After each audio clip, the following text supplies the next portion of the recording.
Alright people, that's right, it is round 2 for Nightwish. I know the Nightwish fans have been waiting for a couple weeks now. Even though I like the first Nightwish song and the Nightwish army came flooding into my channel, it doesn't mean that I'm going to jump on the bandwagon and I'm going to start listening to Nightwish every other day. Nope. There are 4 or 5 other bands that are in my Rolodex of bands that I really, really like as well, and I'm going to continue to listen to those. Problem is, I'm kind of a busy guy, especially now with the semester starting, so I only can do this on Mondays, which is what I want to do anyway. So because I do this on Mondays and I can only do 2 or 3 songs at the most a week, it's going to be 2 or 3 weeks, 4 weeks in between each of these bands getting their time to have a new track to listen to. So that being said, I am really interested in hearing Nightwish for the second time because I thought the first one was good. I didn't think it was the most amazing song in the world, but it was a great introduction, which is what I think the whole point was of that song, was like an introduction to the band. So a flood of comments, I would say, by a popularity contest, it would have been like 98% of the Nightwish fans and army said that I need to listen to Romanticide next from the same concert. And they said this one's a little bit more heavy, so we are going to definitely jump into that right now. It seems like a short song, like a 5 or 6, 7 minute song. So this is going to kind of be like a quick in and out, I'm guessing, and I'm very interested to see how this song is different than Ghost Love Score. So let's get to that. Before we get to that, for those fans that are going to be watching this now, as you may know or may not know, I live in South Korea, Seoul, South Korea, and for the first time, like the first week, the numbers in Korea are starting to go down for the coronavirus, whereas the United States, they're starting to skyrocket, like I predicted several weeks ago. So in this video right here, I would advise you, especially if you're in the United States or even Europe, so this is a Finnish band, many of you maybe are in Finland, I would go check that video out because it's my take as an American citizen living in Korea about how I'm watching this take place in the rest of the world, and it's freaking crazy. So go watch that video if you're interested in that kind of thing. So until then, let's get to Romanticide.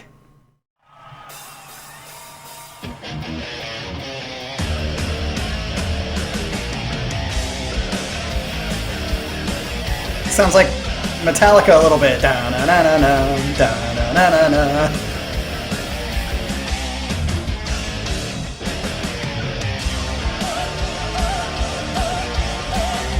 Okay, come on. I had a fan bitch at me because he said I said something about them being more operatic. That's an operatic sound. Nice. Definitely heavier. Nice.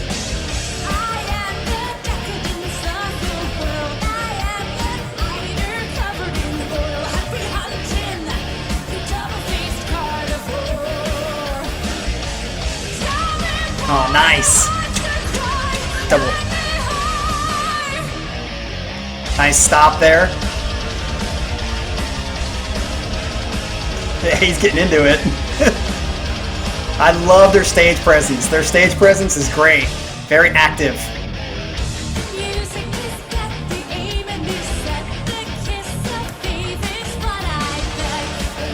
I don't know if I like her singing like this. That's good. Okay. Dude's getting kicked out of the concert.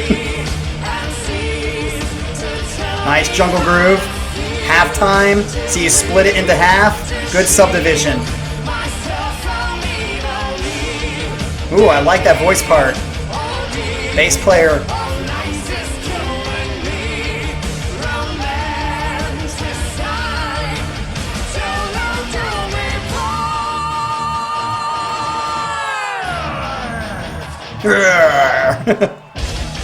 Nice.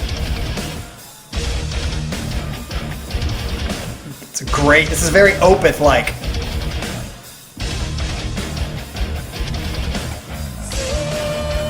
All right, good. Good transition back into the verse. This is how I like her to sing. Yeah, this is her. I like this. Her, in the first verse, I didn't like it as much. Nice.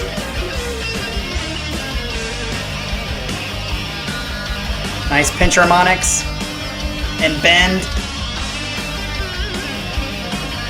Nice hammering.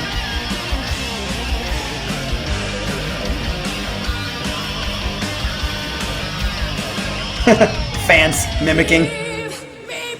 Good solo that fit what the song needed. I like this part.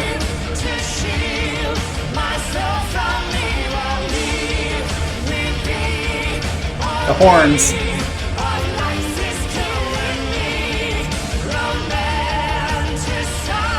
Romanticide.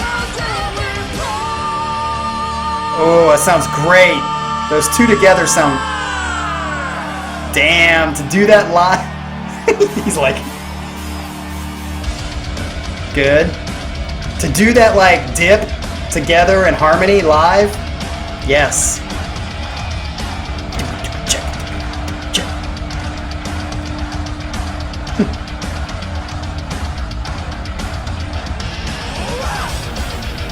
Nice.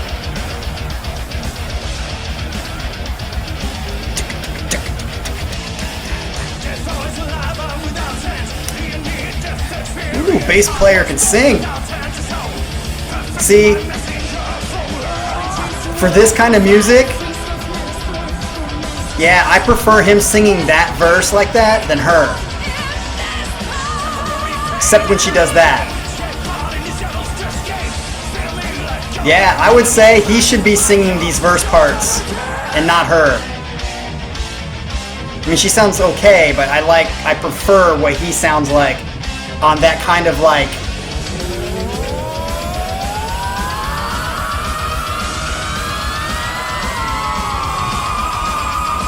Damn. Wow, that was the most impressive part of the song.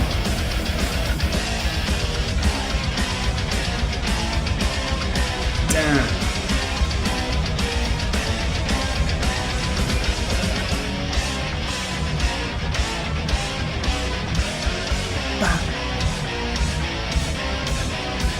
I like how the guitar switched with the drums.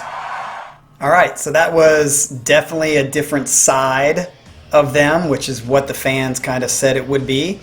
And I would say it was a great different side. It was more of the heavy side. I like the power and energy behind it. It's just interesting because before you guys flame me for this, I want to kind of say what I was meaning about the singing.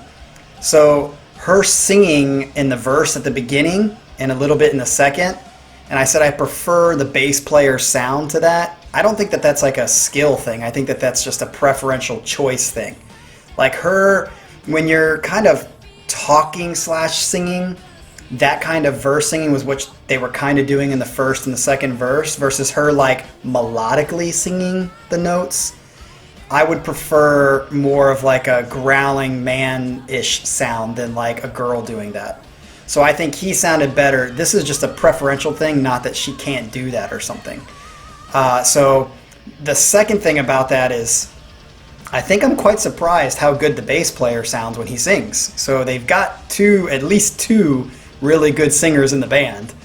And when they did that harmonization, like when they dipped the first time and then the second time when they went up, I mean, that is incredibly difficult to do and keep your intonation like harmonized well. The best example I can give is there's in the vocal world, in the harmony world, there's a group called Take 6.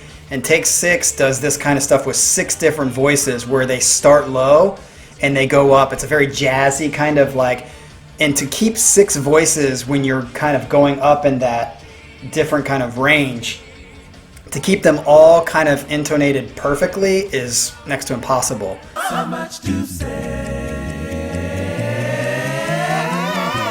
So much to say. So much to say. So much to say. So much to say. So much to say. Meaning for moments apart, few between together, sees the meaning if you see what I mean. I say what? So when they did it, even though it's only 2 people and not 6 people, it's really difficult to pull off. That to me was the most impressive part of this whole song. And I would say the song itself was straightforward, good, metal. What I'm interested to see next from you fans, since I'm sure there's probably, since you guys go from video to video to video, which would be like city to city to city for an army, I'm sure you guys have like your, okay, now that he's listened to Ghost Love Score, now that he's listened to Romanticide, here's the next song he's going to listen to. I'm sure you guys have that for most of the fans, and that's what I'm going to receive in the comments.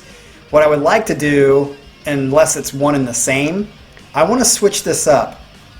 I want you guys to suggest to me a song by Nightwish for the next song I listen to show me their technical side. Because I would say, obviously, these are wonderful and I would say the perfect. So many times I get frustrated with fans of bands that suggest songs that are just the worst songs to suggest for somebody who's just trying to get into that band. I'm a fan of Dream Theater, and when I see Dream Theater fans like tell people who've never listened to Dream Theater to listen to Octavarium, I want to freaking punch them in the face, because I'm like, that is not the song to introduce them to for that band. This is the same way. I think you guys as fans have done an awesome job at kind of introducing me to the 2 songs that would be perfect introductions for them. What I want to see now, though, now that I've kind of been introduced, getting a feel for them, is I want to hear or see more of a technical aspect of Nightwish. Because I would say with these 2 songs, they're pretty middle of the road in the sense that like they're kind of straightforward. I wouldn't call them very technical, other than the singing. I think the singing is obviously technical. But as far as the instruments playing, his solo in this song was good, and it's obvious that he can play, but I want to see another level or another dimension of maybe the guitar player or the instruments. The drummer, he didn't do much technical stuff that I would call technical. So the best way that I can compare them to now, from the 2 songs that I've seen, instrumentally and technically, they're more like Motley Crue.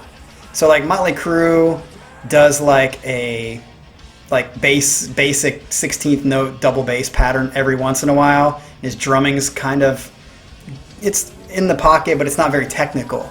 I feel like that's what I've seen so far, but I'm guessing they're much more technical than they are in these 2 songs. So that's why I'm asking you fans, give me the next Nightwish song. I want to see the more technical side of Nightwish if they are like that. If they aren't, that's fine too. That's just maybe not their thing. But I'd be interested to see more of the technical instrumental side of Nightwish for the next song that I review. All right? So hopefully you like this reaction. I'm looking forward to more Nightwish. I've liked 2 for 2 so far. They're both great songs. And I'm looking forward to seeing what all you Army fans have to say about this. And as always, like and subscribe, and we'll catch you on the next one. Peace.